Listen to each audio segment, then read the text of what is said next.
ನಾಳೆ ವಸಂತ ಉತ್ಸವ. ಅದನ್ನು ಮೊದಲು ಮಾಡಿದ್ದೆ ಅದಕ್ಕೆ ಅಂದರೆ ವಸಂತ ಬರೋದದ ಈಗ.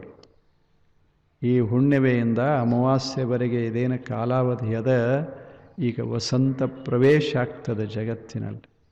ಅದು ಭಾರತ ದೇಶ. ವಸಂತ ಅಂತ ಗೊತ್ತಾಗ್ತದಲ್ಲ, ಚಿಗುರಾಗಿ ಶುರುವಾಗ್ತದೆ. ವಸಂತೋತ್ಸವ ಅಂತ ಮಾಡ್ತಾರೆ. ಆವಾಗ ಹೂಗಳು ಎಲ್ಲ ಕಡೆ ಶುರುವಾಗ್ತವ. ಅದರಿಂದ ಧೂಳು ಹೂವಿನ ಧೂಳ ಅಂತಿರ್ತದೆ. ಹಳದಿ ಗೊತ್ತದಲ್ಲ, ಅದು ಧೂಳು ಇಷ್ಟೇ ಇರ್ತದಲ್ಲ. ಸುಮ್ಮನೆ ಹೆಂಗೆ ಓಡಾಡಿ ಬಂದರೆ ಮೈಗೆಲ್ಲ ಧೂಳಾಗ್ತಿರ್ತದೆ. ಎದರದು ಹೂ ಹುಡಿ ಆಗ್ತದೆ. ಅದಕ್ಕೆ ಬಣ್ಣ ಹಾಕೋದು. ಈ ಬಣ್ಣ ಹಾಕೋದಲ್ಲ, ನಾವೆಲ್ಲ ತಗೊಂಡು ವಾರ್ಣಿಷ್ ಸಹಿತ ಹಾಕಕ್ಕೆ ಶುರು ಮಾಡಿ. ಒಮ್ಮೆ ಹಚ್ಚಿದ್ರೆ ತೊಳ್ಕೊಂಡ್ರೆ ಹೋಗಬಾರ್ದು, ಮಾರಿ ಹೋಗಬೇಕೇ ವಿನಃ ಇದು ಹೋಗಬಾರ್ದು. ಬಟ್ಟೆ ಹರಿದು ಹೋಗಬೇಕೇ ವಿನಃ ಬಣ್ಣ ಹೋಗಬಾರ್ದು. ಅದು ಅಲ್ಲ, ಹೂ ಹುಡಿ. ಅದು ಹೂವಿನ ಹುಡಿ. ಹಂಗೆ ನಿಸರ್ಗ ಬೆಳೆಸಬೇಕು. ಆವಾಗ ಅಂಥದಕ್ಕೆ ಹಬ್ಬ ಅಂತಾರೆ ವಸಂತೋತ್ಸವ. ಇದು ಬಹಳ ಅದ್ಭುತವಾದದ್ದು ನಿಸರ್ಗ ಉತ್ಸವ ಇದು.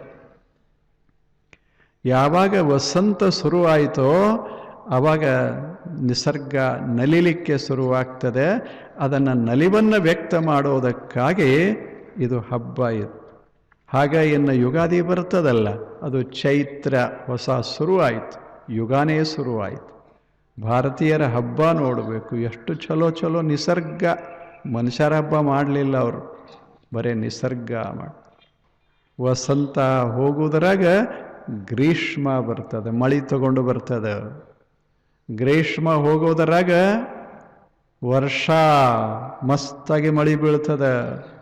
ಅಲ್ಲಿಂದ ಶರದ್ ಬರ್ತದೆ, ಶಾಂತ ಸಮಾಧಾನ. ಹೇಮಂತ ಬರ್ತದೆ, ತಣ್ಣಗೆ ಹೊರಗೆ ಬರಬೇಡ್ರಿ, ಒಳಗೆ ಇರ್ರಿ, ಅದು ಹೇಮಂತ.